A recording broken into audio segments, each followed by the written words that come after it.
Estamos de vuelta en Cátedra Médica, hoy miércoles del corazón. Nos acompaña el doctor Ángel González Medina. Vamos a estar hablando sobre hipertensión arterial secundaria. Hola doctor, buenos días. Bienvenido un miércoles más aquí a Cátedra Médica. Buenos días. Contentísimo de estar aquí de nuevo con ustedes y obviamente siempre con la misión de dejar un mejor contenido posible para que la población se eduque y cuide su salud. Así es, y no solo que se eduque y cuide su salud, sino que tenga la oportunidad de consultar de manera gratuita con usted aquí cada miércoles. Usted, si tiene alguna inquietud, puede comunicarse con nosotros al 809-682-9850 y también en la línea internacional 833-380-0062. Si usted tiene algún tema de hipertensión, quiere saber si la medicación que se está tomando es adecuada, si va bien con su tratamiento, puede comunicarse con nosotros y el doctor González Medina estará aquí dándole las recomendaciones del lugar. Doctor, hipertensión arterial secundaria. Bien. Fíjate, en realidad la hipertensión como entidad, la hipertensión arterial como entidad clínica se clasifica de diferentes maneras. Una de sus clasificaciones fundamentales de acuerdo a la causa. Okay. Y hay dos grandes grupos, que es la hipertensión arterial primaria, que engloba a la mayoría de los pacientes, la hipertensión primaria o esencial, que es debida a múltiples factores que van desde factores genéticos asociados a factores medioambientales, psicosociales, etcétera, que van a contribuir en el desarrollo de la hipertensión arterial. De tal manera que por eso es más compleja también, porque no puedes determinar una causa definitiva, aunque uno muchas veces puede establecer que hay factores que están influenciando más, por ejemplo, una sobreestimulación del sistema nervioso, que juega un papel muy importante. Y esa hipertensión primaria representa el 90-95% de los pacientes con hipertensión, que además es la hipertensión que va a necesitar tratamiento de por vida. Okay. Por supuesto, el otro grupo, que es el 5 al 10% de los pacientes hipertensos, pueden tener una causa definida que vamos a tener que investigar, demostrar, documentar. Y este grupo de pacientes es interesante porque mientras más temprano detectemos la causa, mayor probabilidad de que esa hipertensión pueda ser curable. Sabemos que hay causas no curables dentro de esa hipertensión secundaria porque son trastornos que todavía no podemos manejar de otra manera. Es decir, el paciente que nace con un riñón pequeñito y el otro atrófico, es una condición que ya tú sabes que no vas a poder controlarla. Entonces se clasifican como secundarias porque hay una condición previa que deriva o lleva a que aumente la presión. Hay una causa definida. En el otro grupo, que es la mayoría, no hay una causa definida, sino que intervienen múltiples factores que van contribuyendo a que la presión arterial vaya subiendo en el tiempo. Entonces, en el caso de la secundaria, si se detecta el origen a tiempo, entonces se pueden corregir y entonces desaparecería la condición de hipertensión. Desaparecería. Claro, es probable que muchos pacientes también, que tú detectes una hipertensión secundaria, si hay factores genéticos, si hay factores medioambientales, si es obeso, pudiera desarrollar hipertensión primaria, fuera ya de lo que sería la hipertensión secundaria. Y por eso es tan importante aconsejarle a muchos pacientes que en ocasiones, por ejemplo, recuerdo un paciente que era bastante joven y era estudiante de medicina, había ido a todos sus profesores y obviamente la conclusión era que era hipertenso porque la familia todos eran hipertensos y además eran diabéticos y él estaba también, el azúcar le estaba subiendo, ¿verdad? La glucosa. Entonces estaba tomando 3 medicamentos con 28 años y esto no es posible, que no te controles y había que creer en él porque él estaba interesado en resolver su problema y en realidad le dije, no, hay que estudiarte. Y exactamente, cuando lo estudiamos, el paciente tenía un tumor que era el responsable de esa hipertensión arterial. Y yo recuerdo que le dije, como en tu familia hay un sustrato genético, familiar, de que todos resultan ser hipertensos a determinada edad, lo más probable es que si tú no te cuidas en el futuro, puedes desarrollar hipertensión primaria. Él se curó de su hipertensión, se le extirpó el tumor, se investigó bien, se buscó si habían otros tumores a nivel de otras glándulas, y exactamente el paciente lo vi recientemente después de prácticamente 14 años de haber resuelto el problema recientemente. Entonces, doctor, además de ese caso que menciona, un tumor estaba provocando esa hipertensión arterial secundaria, ¿cuáles causas se han podido establecer que pueden provocar esta subida en la presión arterial? Sí. Hay múltiples causas, hay varias causas que pueden ir desde trastornos hormonales, de enfermedades de nuestras glándulas, los problemas renales, que son quizás las más frecuentes. Tenemos incluso hipertensión causada por fármacos, y iremos esbozando así una serie de trastornos. Por ejemplo, las llamadas neuroendocrinas o endocrinas, que son las enfermedades del tiroides. Tanto el hipotiroidismo como el hipertiroidismo se asocian con hipertensión arterial. El hiperparatiroidismo, o sea, la afectación de la paratiroides, también puede asociarse con hipertensión arterial. Las lesiones en la glándula de la hipófisis, por ejemplo, los prolactinomas, que son productores de prolactina, por eso se le llama así, son tumores en la glándula hipofisaria que está en el cerebro y que condiciona el desarrollo de hipertensión arterial. Y así tenemos otros tumores, por ejemplo, en las glándulas suprarrenales, específicamente el feocromocitoma, o otros tumores que pudieran contribuir al aumento de la presión arterial. Hay condiciones genéticas, por ejemplo, trastornos en ciertas sustancias, enzimas o las llamadas problemas de las mineralocorticoides, dos enzimas que son fundamentales en regular el proceso hormonal, y que ya en ese caso no podemos hacer nada hasta que se descubra algo que se pueda hacer. Están también otras condiciones, por ejemplo, decía el problema renal. El Cushing, el síndrome de Cushing, que es un trastorno hormonal también, el hiperaldosteronismo primario, y está el hiperaldosteronismo secundario. Las enfermedades renales que pueden ser o renoparenquimatosis y del parénquima renal, o pueden ser de la vasculatura del riñón, es decir, enfermedad renovascular, que puede ser de dos tipos esta. La enfermedad renovascular, que puede ser congénita, que se debe a una estenosis o estrechez de una o ambas arterias renales, o de ramas secundarias de esas arterias renales. Y lamentablemente muchas veces esa condición usted se descubre a veces muy tarde, algo que se puede resolver bastante fácil si se detecta temprano, porque se debe a un trastorno de tipo anatómico estructural, que se desarrolla esa estrechez en una arteria renal o en una rama de la arteria renal principal.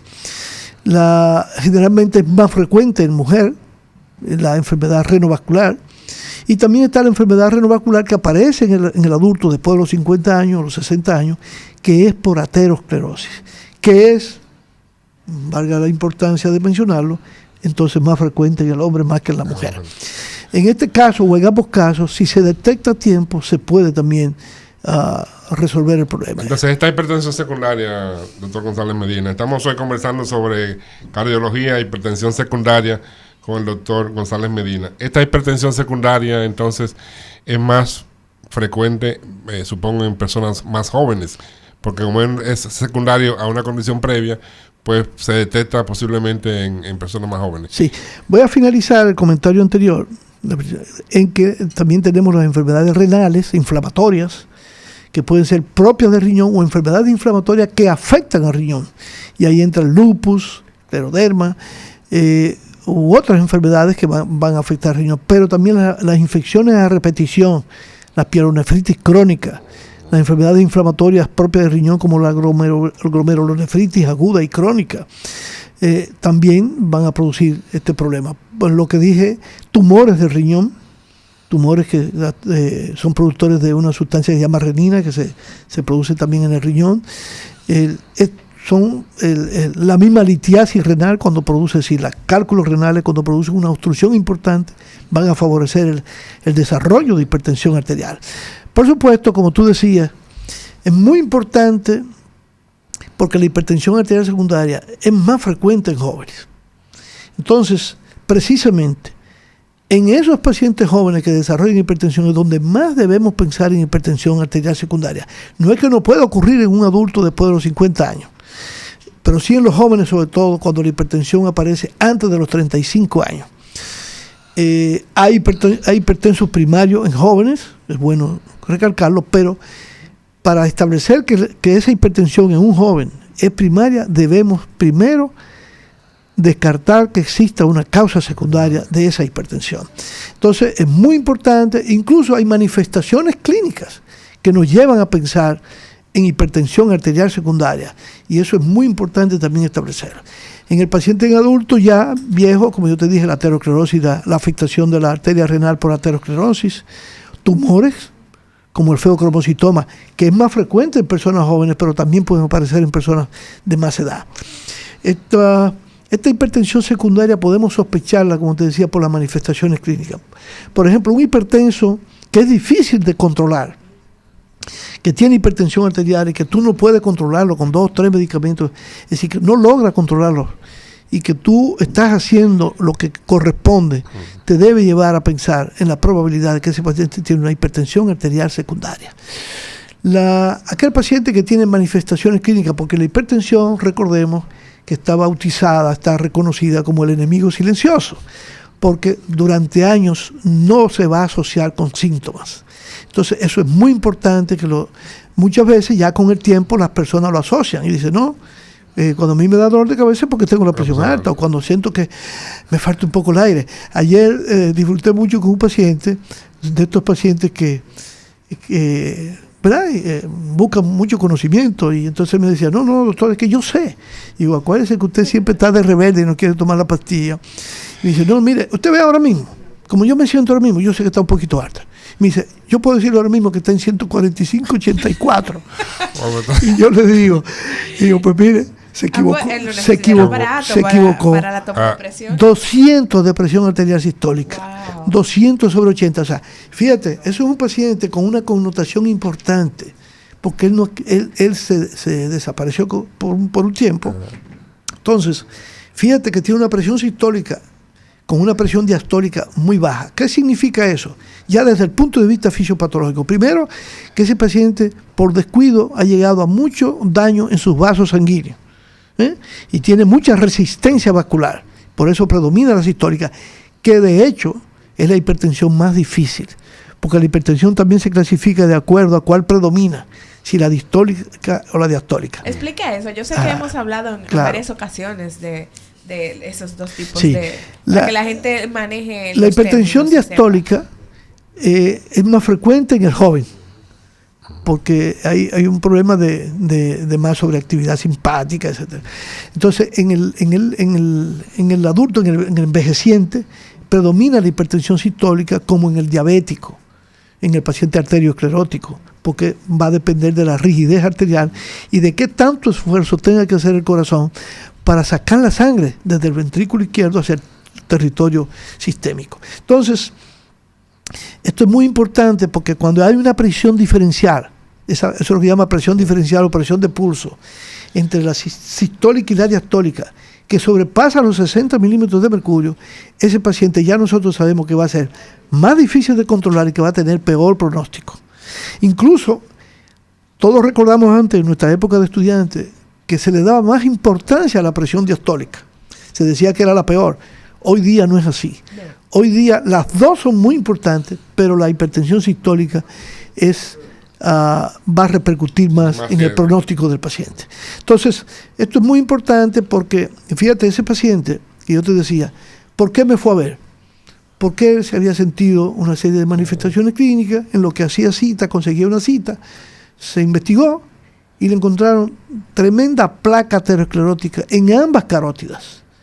Y placa que es semiblanda, o sea, que es una placa que se puede romper. Es una placa que no está produciendo una obstrucción significativa, es como un 50% o menos de un 50%, pero es una placa heterogénea. Y esas son las placas que se rompen. Esas son las placas que cuando son en la coronaria te producen un infarto y muerte súbita. O un evento de ACV, a propósito de este simposio que se va a tener en el fin de semana y que yo tenía que bajarle la guardia a a Mauri porque yo me entero hoy de ese simposio.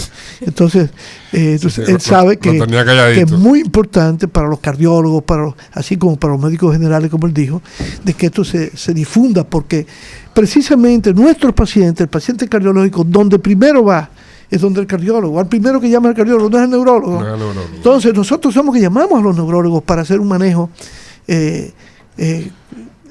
confiable entre todos, pero sobre todo la importancia que tiene el diagnóstico temprano para intervenir a ese paciente y poderle ayudar, no solamente a revertir en muchos casos el daño que se ha producido, sino reducirlo de manera importante, de eso se trata. Nosotros lo que en este momento hemos hecho es insistir con la medicina prehospitalaria, la medicina de 911. Este simposio va a hacer entrenamiento sobre todo para ese personal que está antes de el hospital y en la emergencia. ¿Okay? Tendremos otros encuentros, sobre todo con profesionales de diferentes áreas, pero usted está formalmente invitado. O sea que el sábado a partir de las 8 de la mañana en el Hotel Crown Plaza, ahí vamos a estar en este simposio nacional, el primer simposio nacional del ictus, donde vamos a ver, la gente conoce más bien esto como ACV. Como derrame cerebral, pero nosotros preferimos irle dando la connotación que lleva y hablando del término correcto. ¿Para qué? Bueno, para disminuir el impacto que tiene esta enfermedad, que es tan devastante, que discapacita tanto, que produce tanta mortalidad. Y sin lugar a duda, el principal factor de riesgo de esto es de lo que estamos hablando en el día de hoy. Claro, la hipertensión. La hipertensión. ¿Y cómo nosotros podemos prevenir esto? Bueno, controlando la hipertensión. Si usted controla la presión arterial, el 90% de los pacientes que hacen un ACV, que hacen un ictus isquémico, se pueden evitarse. Controlando solamente la presión arterial. Sí, es sumamente importante. Por eso ayer hablaba yo de esto, de que incluso en una reunión que teníamos virtual, que la hipertensión, creo que lo mencioné un día, es la enfermedad quizás más fácil de detectar. Sin embargo, a veces hay sobrediagnóstico, ahora con estos dispositivos de tomar presión y hacer mapas, porque a veces se hace una interpretación fría, sin el paciente de frente.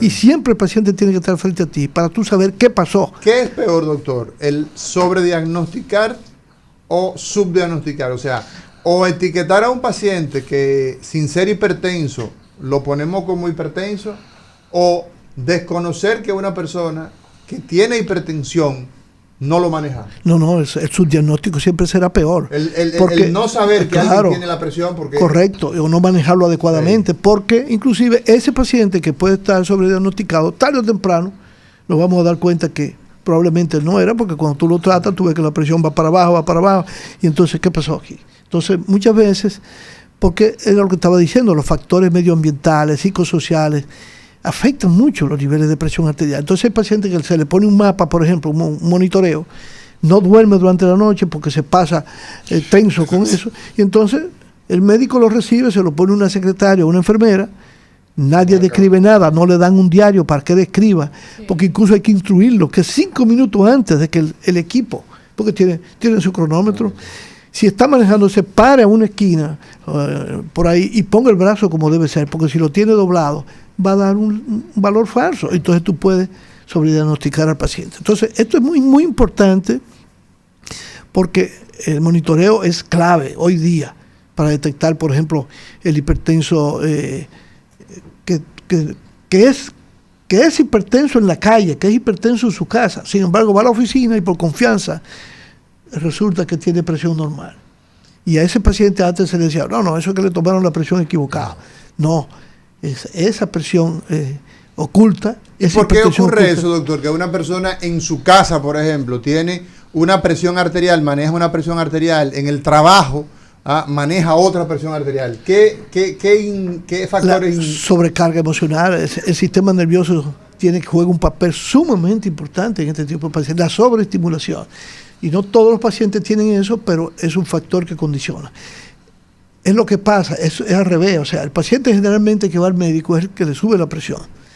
está pensando que le van a decir, que le van a El encontrar. susto. Pero muchos pacientes, tú sabes que cuando llegan al consultorio se sienten en confianza.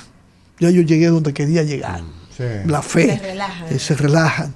Sin embargo, hay pacientes que nunca tú lo encuentras normotenso cuando van a... Entonces, cuando tú le haces el monitoreo, están normotensos en su casa.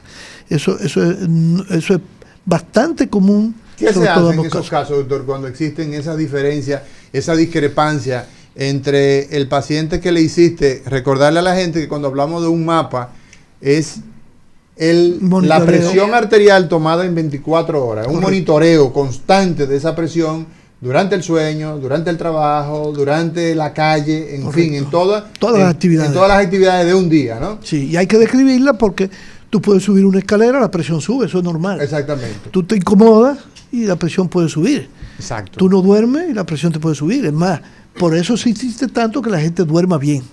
Esa es una de las razones. Claro. Porque el sistema nervioso simpático se activa demasiado, y se dispara y entonces produce hipertensión. Y cuando usted está durmiendo, está modulado, ¿verdad? Y entonces usted ve que por eso la presión durante la noche debe ser mucho más baja que durante el día. Exacto. Y si ocurre lo contrario, hay que investigar. Si no es porque el paciente estaba incómodo, esa cosa, entonces, porque eso se relaciona con daño en órgano blanco, o sea, en los órganos que afectan la hipertensión, o sea, riñón, cerebro, retina, el corazón y los vasos sanguíneos periféricos. Excelente. Entonces, eso es trascendente. Entonces, quedamos pendientes de hablar de las manifestaciones clínicas que son sumamente importantes. Claro. Pero por el paciente, que ya yo dije como el comportamiento de la presión, está el paciente que le duele mucho la cabeza, y sobre todo joven, paciente que tiene la famosa cefalea o dolor de cabeza, y sobre todo matutina, que se da en ese paciente que tiene hipertensión secundaria o en el paciente ya crónico con hipertensión.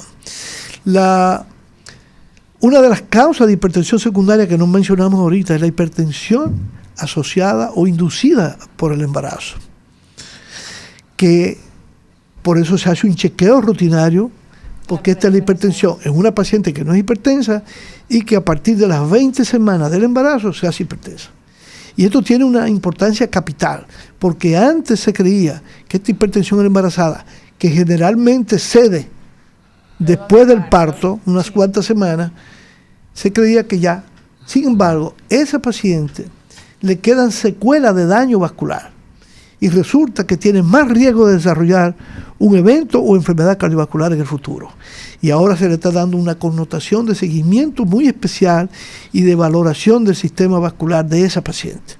Los medicamentos, el uso de anabólicos, el uso de esteroides o de sustancias antiinflamatorias no esteroidales, no esteroides, que su uso crónico puede llevar a afectación a nivel renal sobre todo, y eso conducir al daño que lleva a la hipertensión arterial.